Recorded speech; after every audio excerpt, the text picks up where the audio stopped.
Mweroza muhanda yageze Gisenyi nukuri ibyuma birapfa turakomesha turasenga twama tuvuga ngo nibo ba nta nyabu y'insirimi baho ngo bavuge ngo iyo mu Gitumba izivuga ngo nyawu nahiye Nairobi ikaba nkivuga nk'insirimu zose ni kimwe zivuga kimwe ari ninjoro ari kumanywa zivuga kimwe mu Giputa bagiraga kaminuza ya mbere yitwa Alexandria habagamo faculté ku muntu ushinzwe kwandika mubwire ngo ndiga ishami ry'uburozi n'ubukonikoni bakamubwira ngo wagize neza koranga wowe uzava muri umugabo umunsi umwe umugabo umwe n'umugore bararyamye bamaze kuryama ngo habe mu gicuku babona icerezi gucya mu nzu mu cumba icerezi umugabo abwiye umugore ati turashize ntawe ubishokaga ngo asange cya cerezi ibintu byari byakomeye isukari yari yazamutse barasenga barakomesha pasiteri nyine umujene wa moto yamavuga ngo ndaje jewe ndahagarikira mwabayumbemo akarozi kose karaha ngaha mu gatora tore mushamburiye abarozi babaho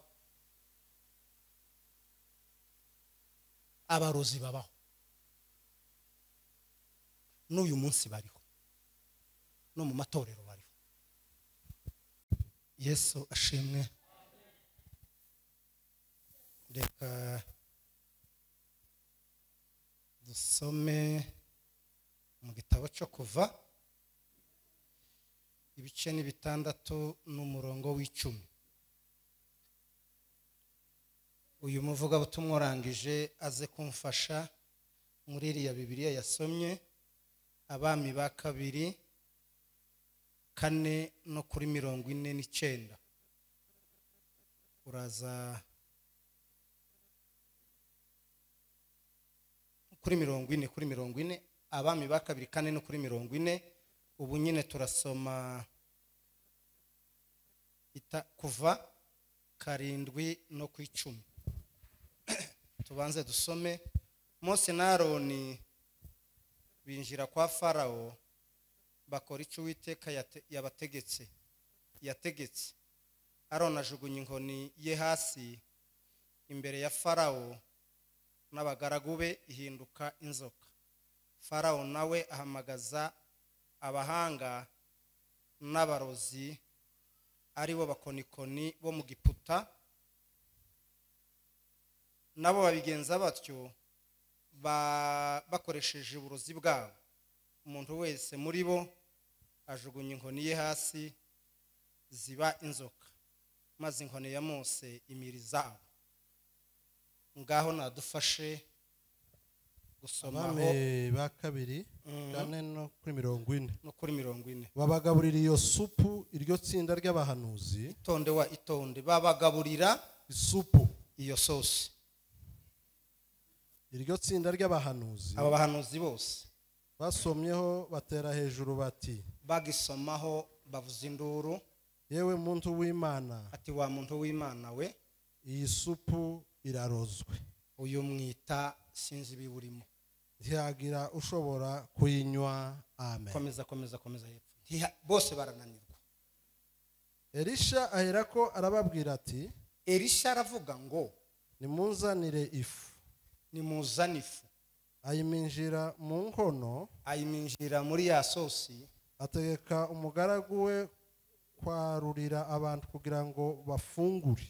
Abwira umugaragu ati ngaho subira ubahereze barya. Nuko basanga isupu yahumanutse, basanga isosi yabaye nk'inyama, ibintu bigenda neza. Amen. Sifa kwa Mungu. Turangirize mu rwandiko rwa mbere rwa Yohana ibice ni 4 no ku murongo wa 4. Undi muntu nafashe gusoma nasize amarinete. Yohana wa mbere 4 no kuri 4. Yego. Bana bato turabi Imana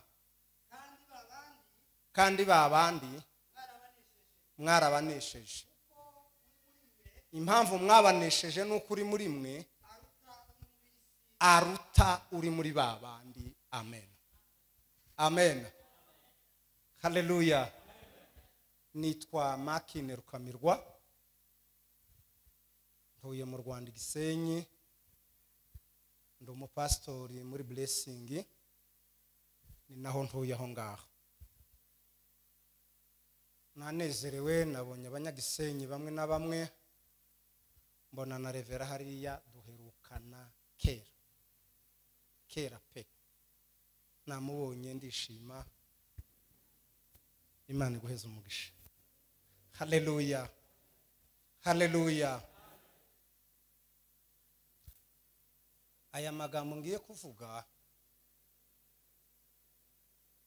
ko ndayavuga mfite ubwoba, kuko hari imyumvire myinshi imaze kugenda ukundi, ariko ikintinyura nuko ari ukuri kw'ijambo ry'Imana. Sifa kwa Mungu. Bayobozi turabashimiye ko mwatwemereye kuwa gatatu twari kumwe, none twongeye kandi kutwemerera. Imana ibaho umugisha. Ituma tuza tuvuga aya magambo dushimira abayobozi, tumubwira ngo nugupfa kubivuga. Hano ku Gatuti aha abantu benshi baza bakavuga ibintu aho gukiza imitima y'abantu bakayisenya, aho kubaka itorero bakarisenya. Noneho bano bagabo b'abayobozi akaza asigara agira impungenge, uriya muntu tutazi aravuga iki. Iyo uhagurutse umuvuga butumwa wa mbere utarabona iyo agiye kuvuga iwawe, uza wamuyabangira yose n'amatwi n'amazuru n'intoki, utegera icyo agiye kuvuga, ataja gukubita ibomba hano umuriro ukaka. Ariko twahamagawe n'Imana, kandi Imana yaduhamagaye niyo kwizerwa. Imana ishimwe cyane. Nongeye kwishimira Aline, mu by'ukuri hari ahantu ukoze numva ibintu birishaganyije, kandi iyo ntewe na Satani maze ngacika intege, njya ninginga umwami nawe akandengera. Sifa kwa Mungu. Sifa kwa Mungu. Bibiliya izitubwira ngo ntitwahawe umwuka w'ubwoba wo gusubira mu bubata, ahubwo twahawe umwuka w'imbaraga uzudutakisha ngo turabe Imana. Sifa kwa Mungu. Njewe ntabwo ndi wa muvuga butumwa nyine w'umuhanga w'inararibonye zo wamukurikiranya ibintu, ariko ndavuga uko ijambo ry'Imana uko narihawe. Naje kubabwira ngo bya bintu uzutinya ntabibaho, ntabyo. Biryo uzutinya ntabibaho. Reka kugira ubwoba, ibintu uzutinya ntibibaho. Turi kumwe ariko. Sifa kwa Mungu. Mose, uwitwa Mose, inzoka zo mu Giputa zose ziza ntiyishaganye, ntiyihinde, ntavuga ngo ese bigenze bite, ntavuga ngo ese ko nari mbyiteguye, ntavuga ngo turashize. Oyaye, iyo Mose ahagaze nubwo inzoka z'Igiputa zoza, iyiwe imurimo ya yindi komeye ifite imbaraga pa n'inzoka imana ifite imbaraga, imana ishobora byose, izibuhumbahumba ikabutora ikabumira. Yo haleluya! Wa munsi w'Egiputa babarozi n'abakonikoni batashe amaboko masa, basubiye y'imbokoboko, bari bafite inkoni zihinduka inzoka, basubirayo maboko pamba. Duhe Imana yacu cyubahiro. Sifa kwa Mungu, sifa kwa Mungu, sifa kwa Mungu. Basubiyeyo bikoreye amaboko, basubiyeyo bikoreye amaboko. Mu Giputa bagiraga kaminuza ya mbere yitwa Alexandria. Habagamo fakirite, habagamo ishami muri kaminuza. Umugabo akaza warangije segonderi, wahawe buruse na leta, kurikirana ibintu twitonze. Mu rugo bakicara bakamubwira ngo ese uziga iyihe fakirite, nuwuhe mwuga uzakurikira? Akababwira ngo ndagiye muri kaminuza, ndamanshika ku muntu ushinzwe kwandika, mubwire ngo ndiga ishami ry'uburozi n'ubukonikoni. Bakamubwira ngo wagize neza, koranga wowe uzava muri umugabo n'iryo ngiryo.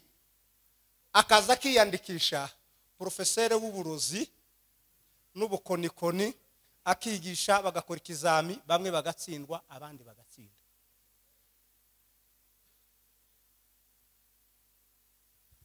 Niho havuye ubumaji.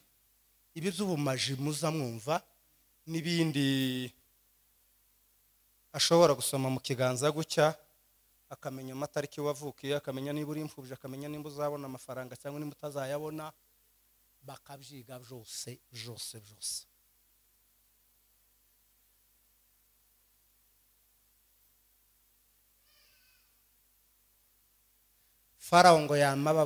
Farawo aragenda, Mose ngo yamazana inkoni yiwe ayikubita hasi hinduka inzoka. Farawo yamavuga ngo ubu n'ubusa, ibi karankangisha utungutu. Umugabo umwe ngo yagiye mu ikanisa, atashabwira ababo ngo batwigishije si ibintu byakomeye. Atese basomye ngo basomye mu byakozwe n'intumwa. Ati wowe uracyakangwa n'ibyakozwe n'intumwa? Farawo araza ati ko muradukangisha utungutu, utu ngo yamahamagara abarozi, ngo n'abakonikoni n'abapfumu, bazana inkoni zabo bakuye muri kaminuza ya Alexandria iriya, bishuriye amafaranga, bishuriye minerval, barazizana. Bibiliya ntizivuga umubare, ariko ibyo ari byo byose abantu biga fakirite bo mu gihugu cyose, wenda dufata urugero bari nka 500, bose ngo bazikubita hasi, inzoka 500 zamaze jagata nka kwa kundi kwa mase muzamujita gute, ama spaghetti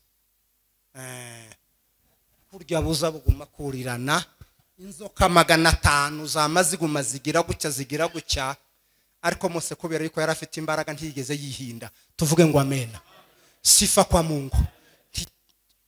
Yari afite imbaraga, amaze ngo agihagaze harya, icyo nkundira Imana, Mose ntiyigeze ayibwira ngo wanzoka ngo wibagiwe akazi kawe, kubera imbaraga z'Imana, kubera ko Mose yari yahagaze, kubera ko yari afite Imana, kubera ko yari mu bushobozi, kubera ko yari yuzuye ubumana bwose.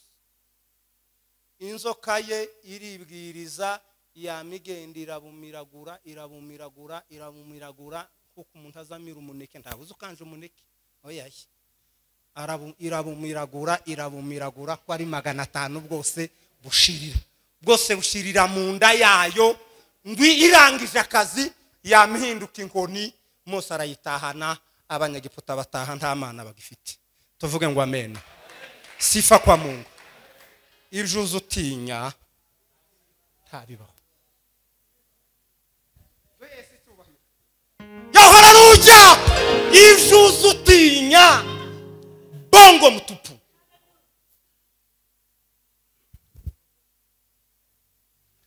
Haleluya. Yo, haleluya.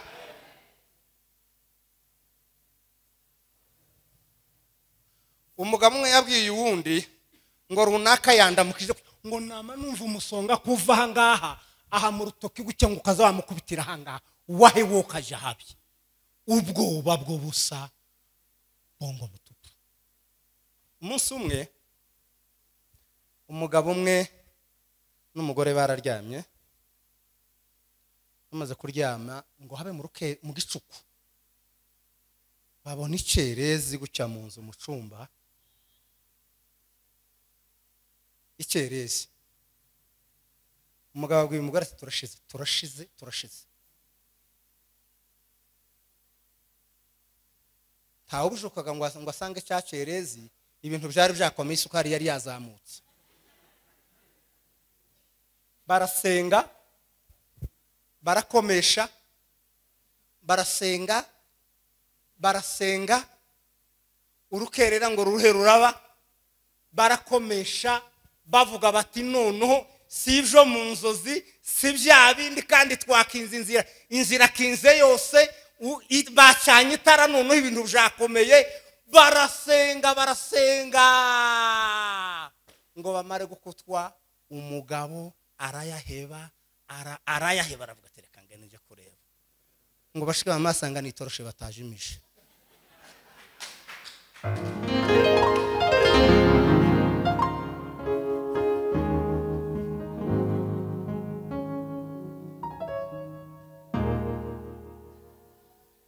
Basanga nitoroshi bibagiwe kuzimya bararyama.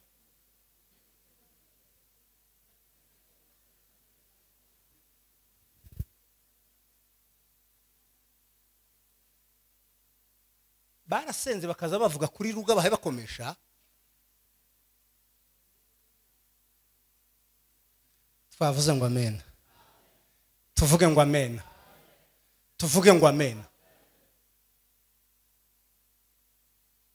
Abantu barahahamutse, abantu barapfuye. Yapfa kugira gucya ngo nukuri nguri yaraketse.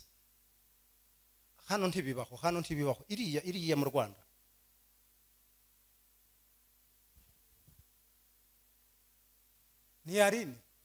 Niyarine je sino musuhuza uriya Arine urambabarira gese na niryo ryaje. Arine wowe uracyamuvugisha Arine araketse hoya uracyari gipfuwe. Ivyo utinya ntabibaho, sifa kwa Mungu. Ariko ga abarozi babaho,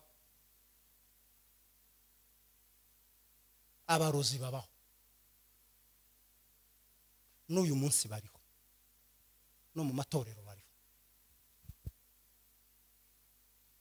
Ariko mbabwira ihasha ry'umuruzi bukuru na butoto, sindamenya bukuru na butoto, ariko isonzi nuko ari amahasha.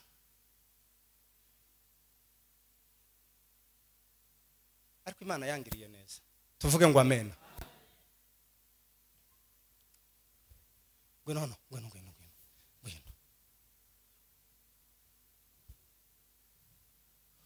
Bukuru na butoto naba bagabo bombi.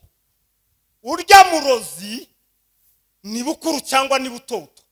Na wa wundi w'umunyabwoba ubutinya za yamatinya kaza yamaburi yakwirwa ni butoto cyangwa ni bukuru. Kuko somye Bibiliya izivuga ngo abanyabwoba n'abatizera n'abasambanyi n'abasenga ibishushanyo n'abarozi n'abavuga ibinyoma kandi ngo bakabikora, abo bose ni mu gatebo kamwe, ni mu muriro kwa shitani, ni bene shitani bombi.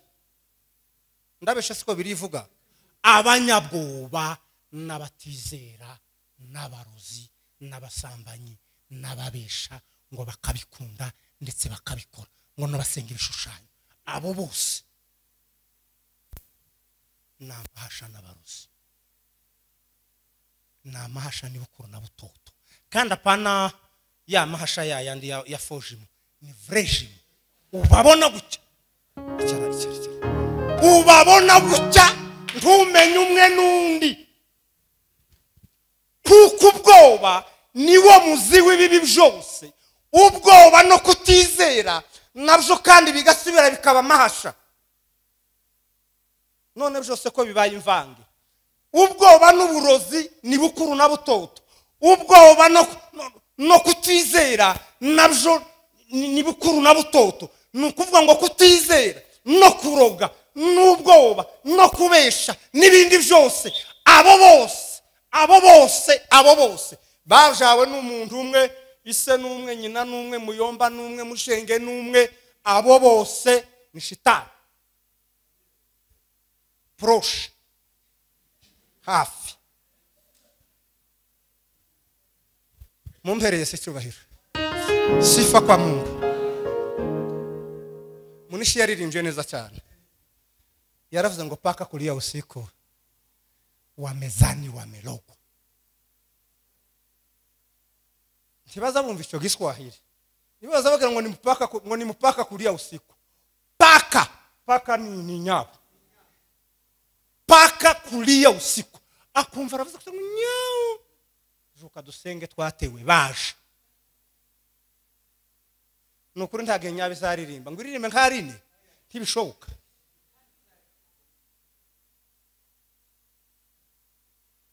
Ntibishoboka. Izoguma ivuge ngo ni nyawo, kandi nta nyawo y'insiri imibaho. Ngo bavuge ngo iyo mu gitumba izivuga ngo nyawo, nahiyo Nairobi ikaba nkivuga nk'isirimu, zose ni kimwe, ziza zivuga kimwe. Ari ninjoro ari ku manywa ziza zivuga kimwe. Nta nyawo y'insirimu ibaho. Akilia usiku bakama bavuga ngo batwinjiranye. Ivyo dutinya nta bibaho. Tuvuge ngo amen. Yo haleluya. Impamvu niki bitabaho, twasomye hariya mu rwandiko rwa Yohana, yavuze ngo bana batoya, ngo murabe Imana. Iyo niyo mpamvu ya mbere. Nukuvuga ngo twebwe turi bene Mana, twebwe n'Imana turi umwe. Imana Emmanuel, yo haleluya. Emmanuel bisobanurwa ngo Imana iri kumwe natwe. Ntabwo ari ukuvuga ngo ni Imana ihagararanye na Aline gutya, ngo ni Imana iri kumwe na Aline. Oyaye, ni Aline ni Imana byivanze. Imana iri muri Aline, Aline akaba mu Mana. Nukuvuga ngo nta Aline nta Mana. Ubonye Aline ubonye Imana, kandi ubonye Imana ubonye Aline. Nico bisobanura Emmanuel.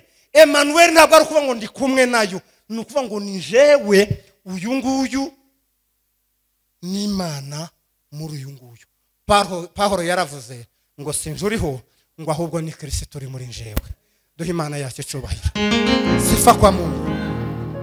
Turabe Imana.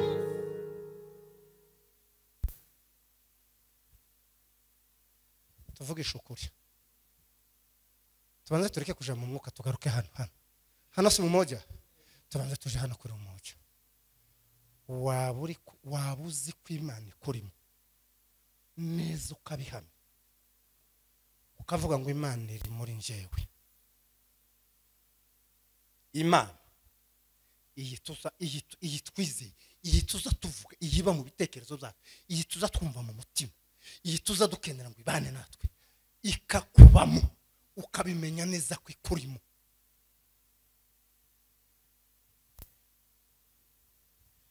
Warangiza ugatinya ishara wasanze mu isombe, ishara wasanze mu mutima ukaritinya.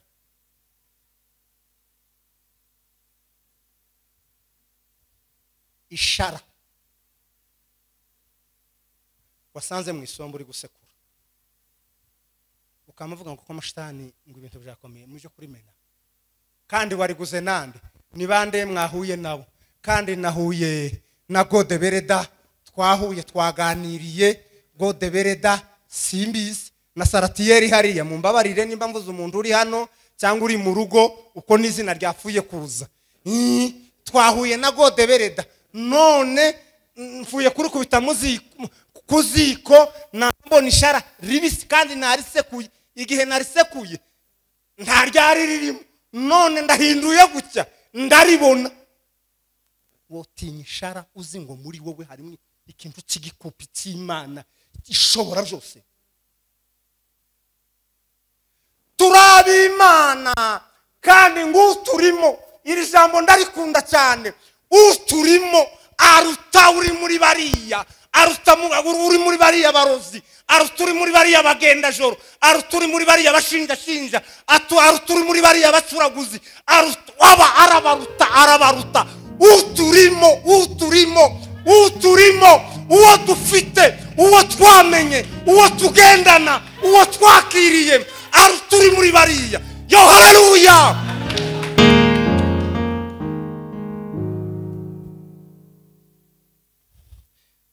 Ikinyegeri cyari ku nzovu hano ku mugongo. Ikinyegeri kano gatoya kirabura agashisha kari ku nzovu. Tekereza nawe ikinyegeri kiri ku nzovu. Noneho inzovu iragenda inyura ku kiraro. Cya kiraro kiranyeganyega nyine kirajubangana. Noneho ngo igere hakurya, cya kinyegeri kikaza kivuga ngo mimi na tembo tumetikisa kilalo, mimi na tembo tumetikisa. Turi kumwe n'Imana ikomeye, tutavunja shida na matatizo. Yo haleluya. Umuririmbyi yaravuze ngo ukisimama kwa Yesu na miguu miwili utakanyaga shida na matatizo. Ubwoba turi mu kugira n'ubwike, abantu babaye ibikange.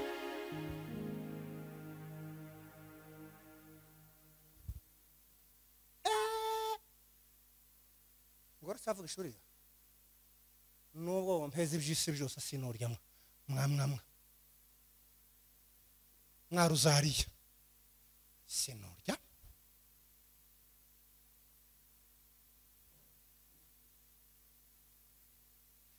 Haleluya, haleluya. Umutima w'uburozi uzuhera mu ishari.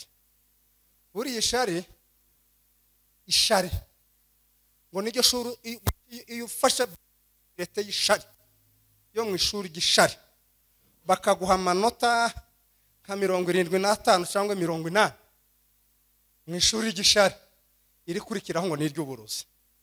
Uza wamuta niyo esikariye izayinjira mu burozi ni ishari. Wa wundi ugira ishari umenye ko utoranye na kero uri muri quartier wenda kwinjira mu buruzi. Ishari naryo ni ribi. Ishari ni ribi.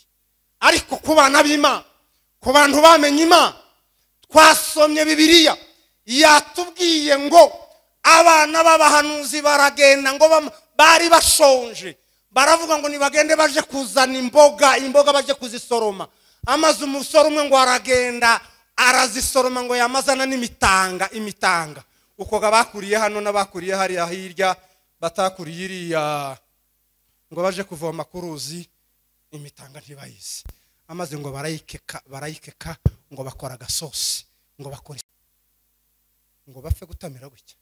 Bamavuga ngo harimo uburozi.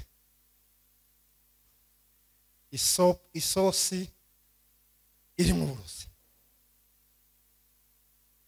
Ngo baraje babwira umuntu w'Imana ngo wa muntu w'Imana we ngo irimo uburozi. Ariko Elisa nako umugarago w'Imana, tuvuga ngo amen, ntiyigeze avuga ngo nimuhagarare dukore gahunda, ntiyigeze avuga ngo tubanze tureke ngo hano tiyagira usohoka mureke ngo nibashiremo ngo nibamara macho ya Bwana yaona pote, macho ya Bwana yaona. Umunsi umwe nagiye twagiye mwivuga butumwa ahantu nari kumwe n'abahungu bakira abasore nyine. Noneho Arine yangiye mu maso nta kundi, hakaba hari umubyeyi yari yicaye imbere yacu gutya. none bakaza bagasirimba bagera imbere bagatinja guke bagasura bakagaruka bakaza bagatinja guke.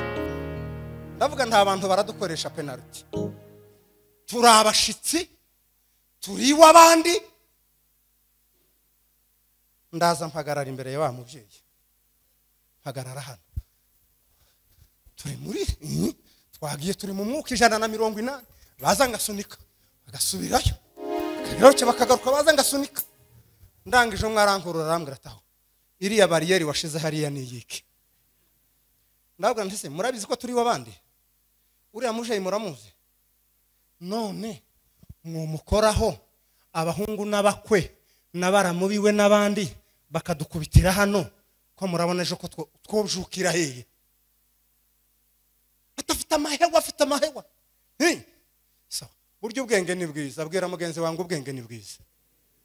Sifa kwa Mungu. Ndavuga ntimureke ndabere kuko tubigenza. Nukuri twarakugira gusa ngo ngabanye isukari y'abantu ariko yari yazamutse. Nama mvuga ngo abantu bose akagace kose karahanga nimuze hano tubasengera. Zanamo na wawundi nta kintu twabonye, nta kintu yari afite, ariko nyine kwarukore ngaho nimuze mwise akagace karahanga nimuze tubasengera. Turabasengera twabasengeye iki ntaco bari batubwiye, nta Imana yari yatweretse. Baraza turasenga basubirayo. Umuvyeyi ntigeze amenya gahunda uko byagenze, ntiyari kwamenya nibihaye bikorwa kwarukugira nyine ngo nkarume bariye. Umusitari tubukora neza turataha, ibyo dutinya ntajo. Kubera iki? Dufite imbaraga. Sifa kwa Mungu, sifa kwa Mungu, sifa kwa Mungu. Elisa ntiyavuga ngo tubanze turebe muri twebwe ngo nimureke dukore gahunda dushamburiye, nimureke tubanze tugire. Yarababwiye ngo nimutuze nimumanze mureke, aravuga ngo nimugende muzana ifu. Hari abakecuru b'iwacu begeza batsinda ifu bakayita gatimbo, haravuga ati nimugende muzane gatimbo. Nimba yari ifu y'ingano cyangwa yahurure cyangwa y'ibigori cyangwa y'amasaka cyangwa y'iki, Bibiliya ntiyavuze gusa, yavuze ngo nimugende muzane ifu. Ifu batasengeye araza ngo aminjiramo. Duhe Imana yacu cyubahiro. Yo dufite imbaraga zikomeye, twamize Kristo, dufite kwizera gukomeye. Umuririmbyi yaravuze ngo na imani inashinda hali zote, inaruka juu ya mambo yote. Tugira kwizera kuza kuguruka. Hariya mu gitabo cya Yobu haza havuga ngo icyombereza ngo ifarasi ya Yobu, yo haleluya, ifarasi ya Yobu ngo iziseka guhinda kwicumu, kandi ngo izisuzugura ubwoba ntakizitinya, ngo iyo yumvise intambara ngo izivuga ngo utyo, ngo ikazigenda iguma gusimbuka, igasimbuka. Kwizera kwacu kuza gusimbuka, kwizera kwacu ntigutinya, kwizera kwacu ntikujuguma, kwizera kwacu. Haleluya.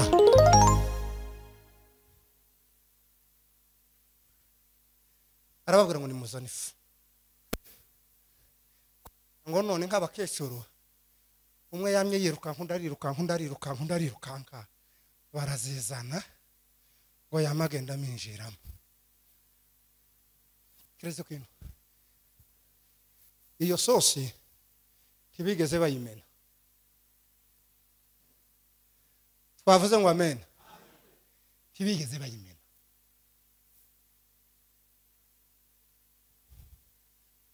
Ntibigeze bayimena.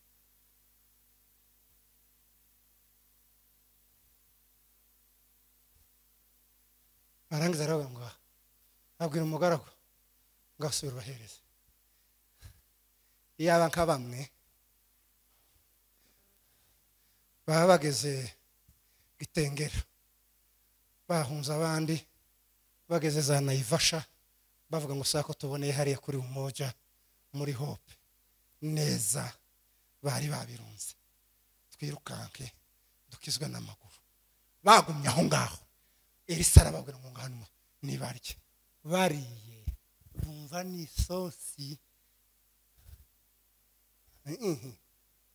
ya yindi yo mahoteli akomeye. isosi nziza ntakurikize uturimo arota uri mubisi. Haleluya. Kandi kintangaza abantu bazababona abo bazababona ni ba nyina w'abandi ni ba se w'abandi. Nta urabona se nta urabona nyina. Furero umwe ngo yarushujwe yamavuga ngo Katarina ari murozi undi barasinye ngo naripinga. Ibintu biba bibaye agatogo.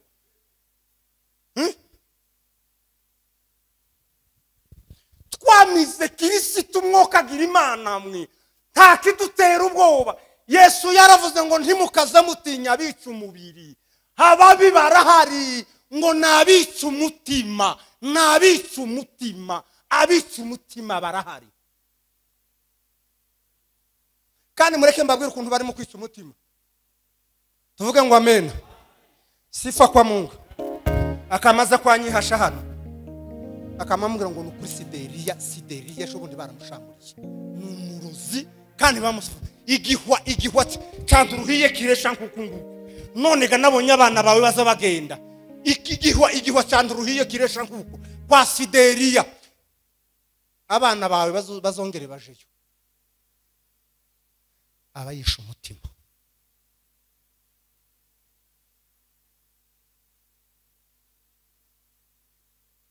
Cyangwa kamavuga ngo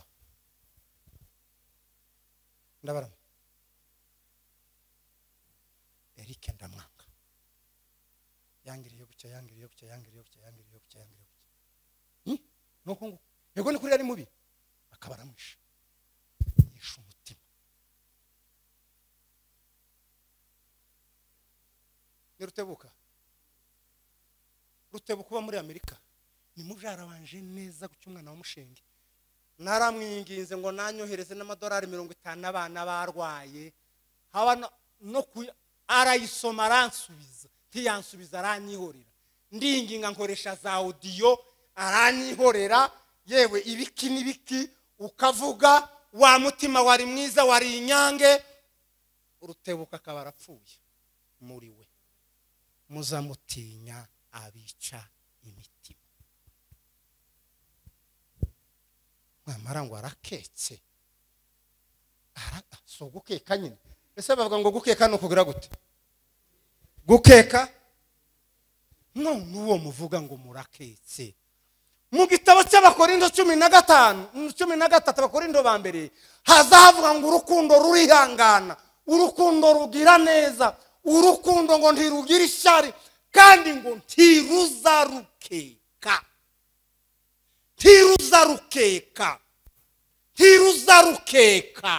Urukundo ntirukeka.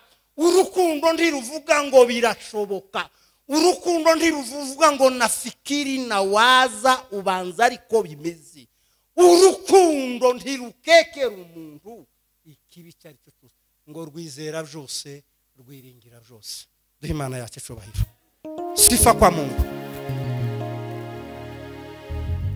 Ibyo dutinya nimba banaruga haya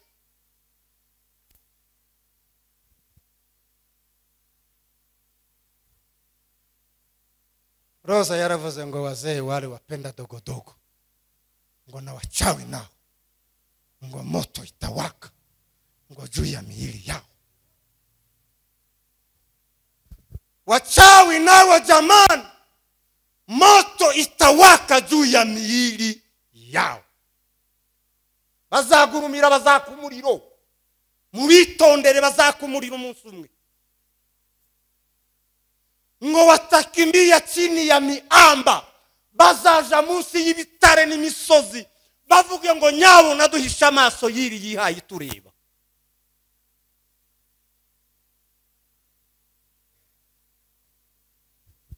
Nimba uri umurozi endelea. Umunsi umwe moto itawaka, umuriro uzakwakaho. Na utinya ubusa.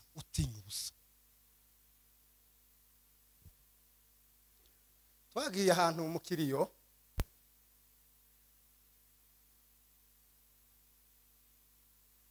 tugeze mu kiriyo ahagarikira pasiteri nyine umujene wa moto yamavuga ngo ndaje jewe ndahagarikira mwabayumbe akarozi kose karaha ngaha mu gatora tore mushamburiye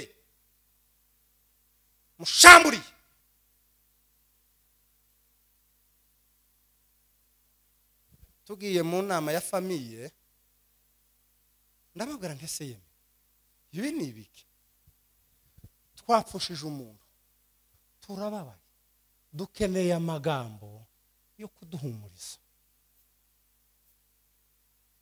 none rishamburiya rije ritemwa abantu abahungu batoya ngugiye kuvugira abarozi ndabavugira hari uwo nazanye ntawe nazanye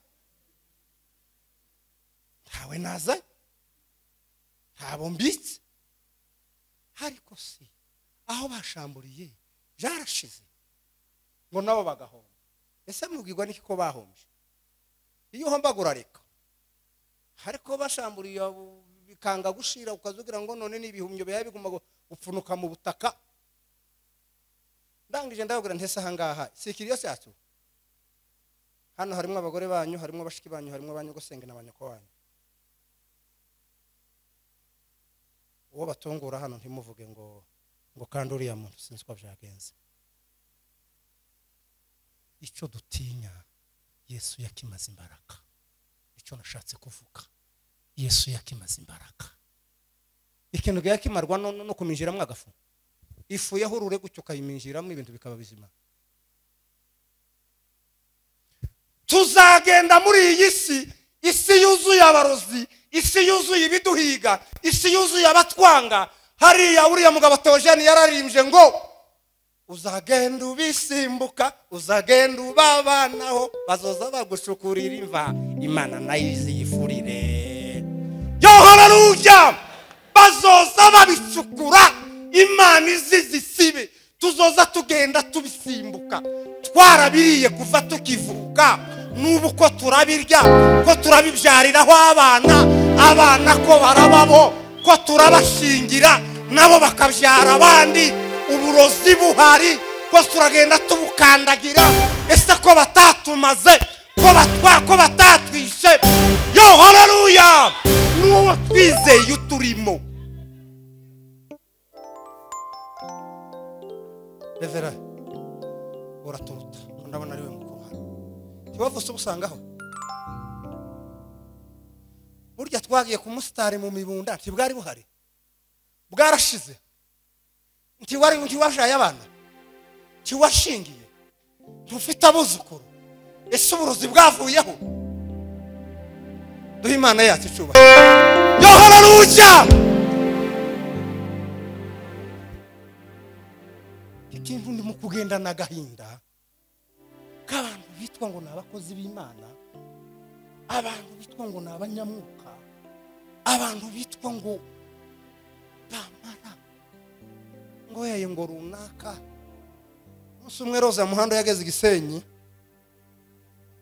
nukuri ibyuma birapfa turakomesha turasenga twama tuvuga ngo nibo ngo niba nyabona ngo kagirima uko umuriro wogenda twavuga ngo nibo bawujanye upfa kwisinga bibaho mwokagira Imana mwe Satani yaragiye azana intwaro y'ubwoba ngo amare yamazana ikintu kitaba harakizuminga ngo amare natwe amaso yamaya ayacana neza twaza tukibona gucya yo abantu barashize umuntu umwe yabonye igishurishuru giteza amaboko gucya ngo yamavuga ngo Mana undinda babandi igishurishuru yamavuga ngo banteze yo uturimo uwo twamenye uwo twakiriye uwo twamize mwokagira Imana afite imbaraga kuruta bariya yosifa kwa Mungu mu gisirikare nubwo ntabaye we ko nabaye nko agakosa k'ibyumweru nka 2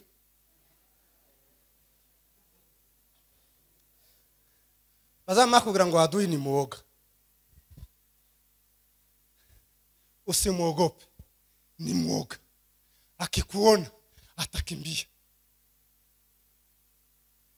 nukugira ngo umusuzugure numubona ntuhunge mugabo umwe ngo bagiye kurwana n'abajenesi ngo apfa kube kubita amaso yamavuga ngo ntimubasaze batatumara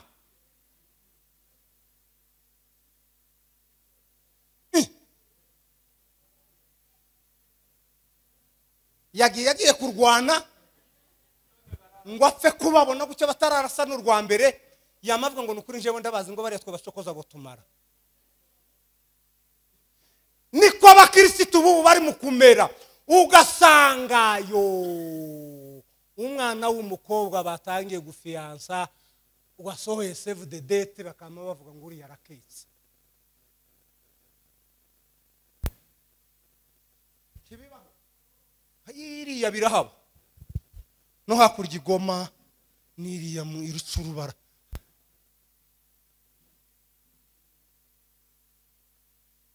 kwamara ngo turabakozi b'Imana dufite ubwoba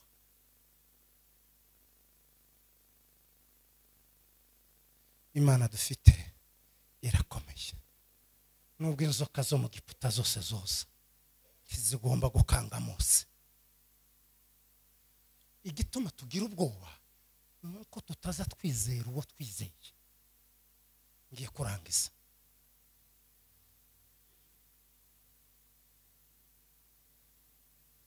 nuko tutaza twizera uwo twizeye iri jambo sinzi ko ryumvikanye wa wundi uzuvuga ngo wizeye umwizeye hano ku kanwa ariko iriya muri wowe ntarimo uriya muri wowe ndafite imbaraga muri wowe ntakora muri wowe ni umunyantege nke muri wowe arasinziriye muri wowe ni fake muri wowe ni zaifu muri wowe ni reza muri wowe yarwaye munyombo muri wowe yarwaye kajangara muri wowe ntakora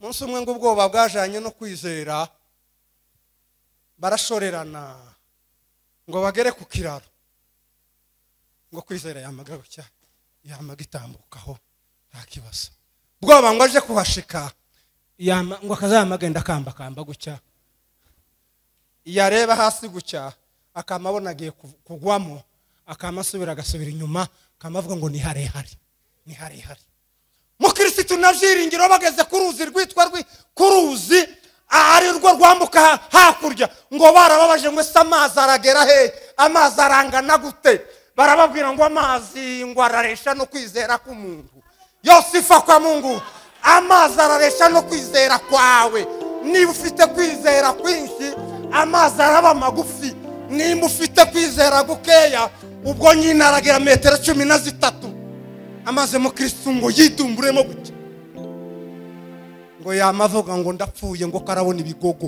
ngo ibigogo bihaye umurengera bishiringera aramubwira ngo kera nje unashikije amakuru hasi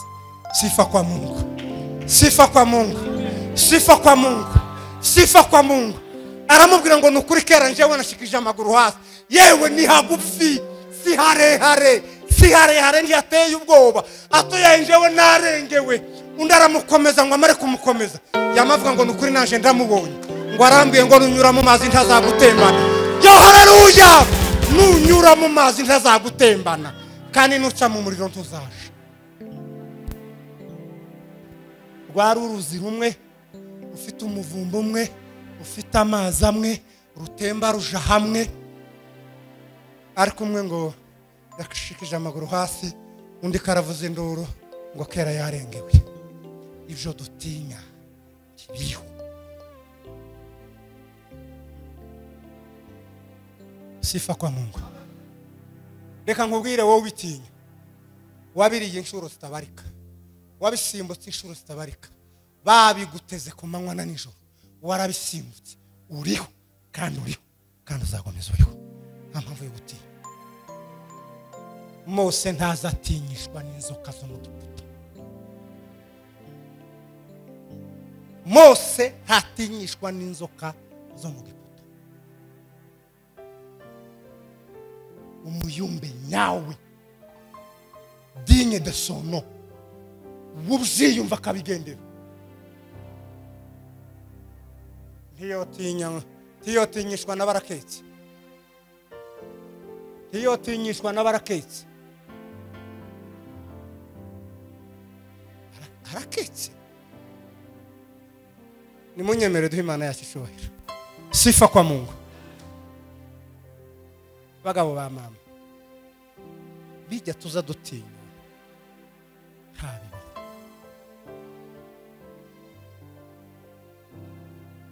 Ntabibaho. Umunsi kicumba kizoza gikwa kimukaze mushambura ntabibaho. Ni mubijane kwa reparatere azakoramo agasinga kari kitambitse chongere gikore. Nitwe twabahaye imbaraga, bariya barozi nitwe twabahaye imbaraga, nitwe twabaremye, nitwe twabagize banini, nitwe twabateye morale, nitwe turi mu kubabwira ngo twabashaganyije. Bakagenda bavuga bati muko murabona ibintu bapfuye bashize n'ubwoba. Umunsi Gideyoni yagiye kurwana, Imana ngo yateje bamwe ubwoba hasigara 300.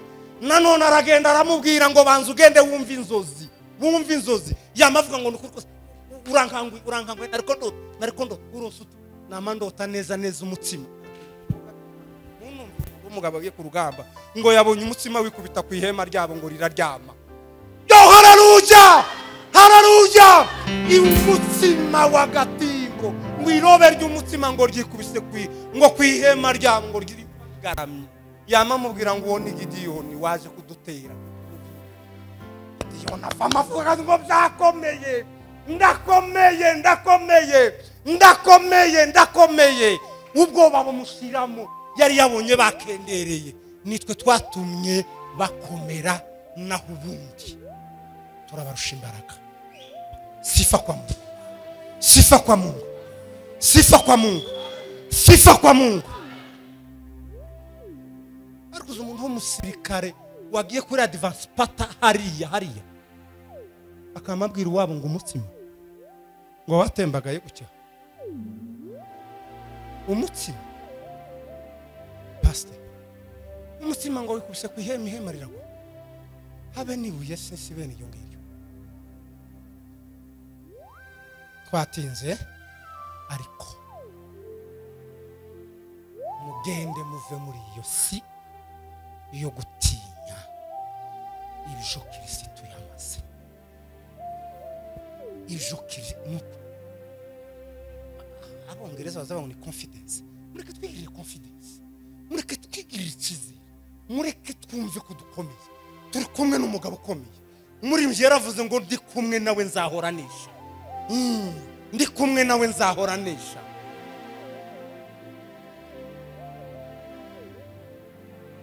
Ambia adui zangu niko chini ya mwamba, Yesu nifiche, niko chini ya mwamba, niko chini ya mwamba, mwamba juu yangu. Yesu nifiche, niko chini ya mwamba. Ambia adui zangu niko chini ya mwamba, Yesu nifiche, niko chini ya mwamba. Malebo kanitafuta nipeleke kwenye sinema, aliponikosa wakamgonga na lumbu. Mwambie huyo malebo niko chini ya mwamba, Yesu nifiche, niko chini ya mwamba, niko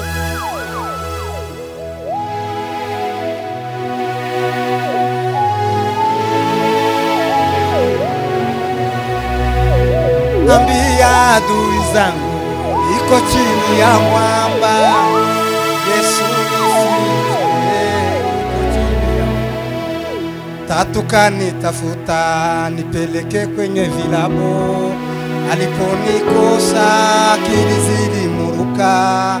Ambia huyo tatu niko chini ya mwamba, Yesu nifiche, niko chini ya mwamba, niko chini ya mwamba.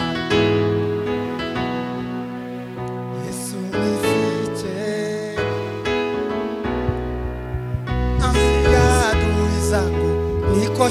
ya mwamba Yesu nisizwe. Reka nsaba akantu kamwe kandi ntugire isoni n'ukuri. Nimba waga batinya abarozi haguruka tugusengera. Nimba uzubatinya kandi gutinya ntibiteye isoni kuko umuntu abatinyaga ntibiteye isoni. Tukumara ubwo bwoba uranga ubugumane ariko turagusengera n'ubu nutanahaguruka turagusengera.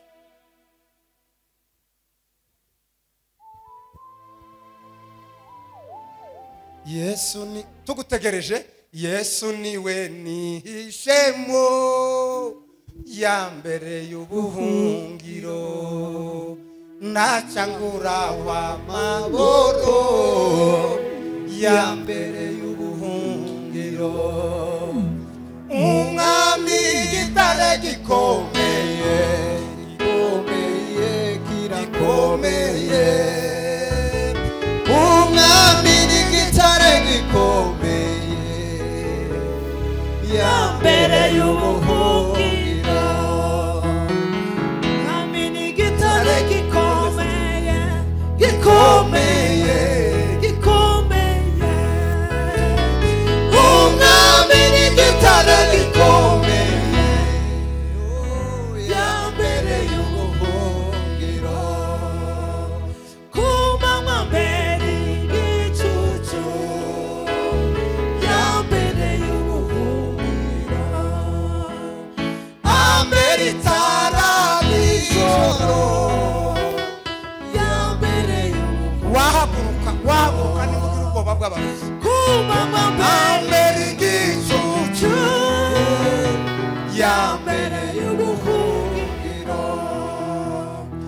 ambere itara nijoro ya mbere y'ubuhungiro umwami n'igitare gikomeye gikomeye gikomeye umwami n'igitare gikomeye ya mbere y'ubuhungiro ntabwo azongera ubwoba ya mbere y'ubuhungiro nawe nazambe mukira ya mbere y'ubuhungiro ntabwo nzavaho Yesu ari ya mbere y'ubuhungiro nawe ndazambe mukira ya mbere y'ubuhungiro umwami n'igitare gikomeye gikomeye umwami n'igitare gikomeye ya mbere y'ubuhungiro. Pastor sengera abantu bose bagira ubwoba bw'abarozi. Bamwe ngo baraye bacuramye abandi ngo bagize gute agatanga amayitaji ngo ibintu byakomeye umwe avuga ngo kandi ngo azakunda kuja ubundi byagira gute yaza gucuruza byapfapfana akamavuga ngo kandi ngo runaka heruka hano hari abandi baza baja kumusura akamasigara akomesha intebe akamavuga ngo amaraso ya Yesu kwezi ngo amaraso ya Yesu uko ngo runaka yarahari ngo amaraso ya abo bose ubasenge. Imana yacu iduha umugisha. Amen. Amashi menshi ku Mana. Reka mbasabe mwese muve hasi hanyuma dusenge.